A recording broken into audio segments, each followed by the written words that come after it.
আপনার জীবনে বিয়ে করার সিদ্ধান্ত নেওয়ার থেকেও যদি গুরুত্বপূর্ণ কোনো সিদ্ধান্ত হয়ে থাকে সেটা হলো আপনি কোন সাবজেক্ট নিয়ে পড়ালেখা করবেন সেই সিদ্ধান্তটা। আপনি যদি উল্টাপাল্টা সাবজেক্ট নিয়ে পড়ালেখা করেন, উল্টাপাল্টা ডিসিশন নেন, তাহলে ভাই বিয়ে মর্জিনা সকিনের সাথে। তো সেই কারণে সাবধানতা অবলম্বন করা খুবই গুরুত্বপূর্ণ স্টেটমেন্ট। জাপানে হওয়া খুবই বড় একটা জিনিস, আমি এটা বিশ্বাস করি, ঠিক আছে। কিন্তু জাপানে আসার পর আপনি কোন সাবজেক্ট নিয়ে পড়ালেখা করবেন, আপনি কি করবেন ভবিষ্যতে, এটার সিদ্ধান্ত নেওয়া হলো আরও বেশি গুরুত্বপূর্ণ। আমার কাছে প্রতিনিয়ত অসংখ্য আমার ভাইরা আমার মেসেজ দেয়, ভাই আমি বুঝতে পারতেছি না আমি কী করুন। আর হ্যাঁ মেসেজ দেখে আমি বিরক্তই না, আমার ভালো লাগে যে এরা সচেতন, হ্যাঁ জীবনে এরা সচেতন যে আমি কয়েকটা সাবজেক্ট নিয়েছি আজকে আপনাদের সামনে। না আপনি জানেন এই সাবজেক্ট সম্পর্কে আপনার ধারণা আছে, তারপরেও আজকে ভিডিওটা আমি একদম ক্লিয়ারলি করে দিই। আপনি যদি এমন একটা ফ্যামিলি প্লাবন হয়ে থাকেন, দেবো আপনার বাড়িতে টাকা তো আনা পারবেন না, উল্টা টাকা পাঠাইতে হইব, আপনি ফ্যামিলি সাপোর্ট দিতে হবে। যদি আপনি এরকম ফ্যামিলি প্লাবন হয়ে থাকেন তাহলে আপনার লেগে বেস্ট হবে পাইলো এই তো ইন্টারন্যাশনাল বিজনেস যে সাবজেক্ট আছে না, এই সাবজেক্টটা আর এলো আপনার এই তো কেয়ার গিভার মানে খাইগো, এই দুটো সাবজেক্ট আপনার সেরা হবে বেস্ট।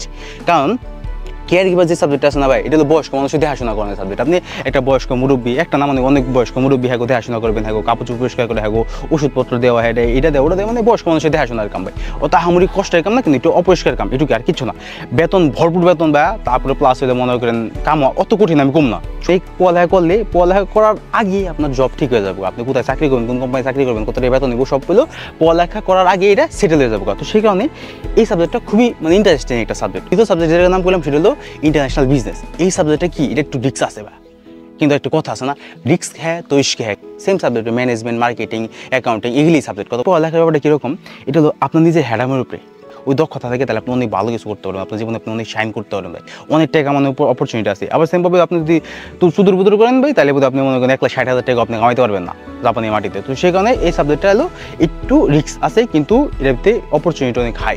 কারণ মনে রাখবেন পৃথিবীর সব কিছুই ব্যবসা, পৃথিবীর প্রত্যেকটা জিনিস ব্যবসা। আপনি খাইগন ব্যবসা, আপনি অটোমোবাইল ইঞ্জিনিয়ারিং করেন ওরও একটা ব্যবসা, আপনি রেস্টুরেন্টে যান ওরও একটা ব্যবসা, আপনি হোটেলে যান ওরও একটা ব্যবসা, আপনি চাকরির যে পরিধি ওটা বিশাল বড় ভাই। আপনি চাকরি পাওয়ার যে খাটটা অনেক বড় হয়ে যায়, তো আপনি চাকরি পাইবেন, আপনার ফিউচার সেট হবে ইনশাল্লাহ, ঠিক আছে। তো ইন্টারন্যাশনাল বিজনেসের সবচেয়ে আরেকটা যেটা প্লাস পয়েন্ট সেটা হলো এই সাবজেক্টে ভাই পড়ালেখা করতে আমার অত টাকা লাগে না, মানে খুব কম পড়ছে, মানে 7 লাখ 8 লাখ ইয়ে হয়ে যায় এক বছরের পড়ালেখা। তো আমার অনেক এক্সপেন্সিভও না, ঠিক আছে। তো সেই কারণে এই সাবজেক্ট আপনি দেখতে পারেন।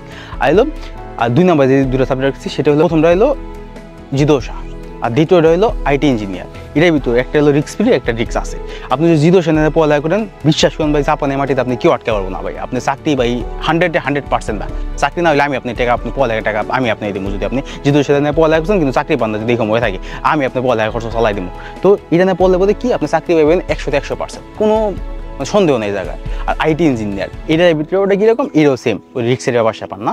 আপনি যদি পড়ালেখা করলে বোধে আপনি যদি যোগ্যতা শো করতে পারেন, আপনি যদি একটু মানে মাথা খাটাই পারেন, আপনি যদি একটু রিস্ক নেওয়া পারেন, তো সেক্ষেত্রে আপনি অনেক টাকা কামাইতে পারবেন। আবার অনেকভাবে ইউন আছে আইটি ইঞ্জিনিয়ারিংয়ে পড়ে ভাতের টাকা জোগাড় করতেছে না। তো সেই কারণে এই সাবজেক্টটা নিয়ে পড়ালেখার ক্ষেত্রে একটু সাবধান। আইটি ইঞ্জিনিয়ারিং যেটাকে বলে, এই সাবজেক্ট নিয়ে পড়ালেখা করলে কী হয়, অনেকে 1,60,000 টাকা বেতন পায় না, আবার অনেকে 4 লাখ 5 লাখ 8 লাখ টাকা বেতন হয়ে বেলাছে। তো এইসব ব্যাপারটা সম্পূর্ণ আপনার নিজের দক্ষতার উপরে। আর আইটি যে সাবজেক্টটা আছে এই সাবজেক্টের বেতন আছে না আহামরি অনেক না, এই সেম ভাই 8-9 লাখ টাকার ভিতরে হয়ে যায় এক বছর। আর এলো যদি আপনি জিদোশা নিয়ে পড়ালেখা করেন, তো জিদোশা ভাই প্রথমত এক্সপেন্সিভ, মানে বাৎসরিক যে বেতনটা এর অনেক হাই।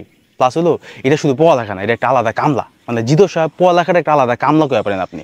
যে হিনে পড়ালেখা করবা যাবেন, হিনে আপনি কামলা দেওয়া যাবেন। কারণ ওখানে যে ক্লাসগুলি করায়, মানে ওখানে লিখিত ক্লাসের চাইতে প্র্যাকটিক্যাল ক্লাস বেশি ভাই, কথা বলছেন না, মানে আপনি নিজেই চাক্কা খুলে ফেলাচ্ছেন, গুগু করে আপনি ইঞ্জিন বাইর করতেছেন, ইঞ্জিন খুলাইতেছেন, একটা আলাদা কাম। মানে এই পড়ালেখা কইরে, এই কষ্টের কাম কইরে আপনি আবার বাইরে যাবেন, পার্ট টাইম জব করবেন, পারবেন তো? এটা হলো আপনার নিজের সিদ্ধান্ত ভাই, ঠিক আছে না? তো এই জিনিসটা হলো কনসিডার করতে হবে। আর বাকি আরও ওই দিক দিয়ে বিভিন্ন সাবজেক্ট আছে, ক্যাট আছে, তারপরে আপনার মনে করেন এই যে হোটেল ম্যানেজমেন্ট আছে, এগুলি তাই না নেবা। এগুলি ক্যাট নিয়ে পড়ালেখা করলেও ক্যাটেরও মনে করেন অনেক বিস্তর জায়গা আছে, আপনি চাকরি করেন অনেক বিভিন্ন জায়গায় সুযোগ সুবিধা পাবেন। কিন্তু আপনি যদি মনে করেন হোটেল ম্যানেজমেন্ট নিয়ে পড়লেন বা, তাহলে ভাবেন হোটেল ম্যানেজমেন্ট নিয়ে পড়লে আপনি কোথায় চাকরি পাবেন, রেস্টুরেন্টে, হোটেলে, এর বাইরে কই, খুব কম আছে। তো সেই কারণে এইসব সাবজেক্ট নিয়ে পড়ালেখার ক্ষেত্রে একটু সাবধানতা অবলম্বন করা ভালো।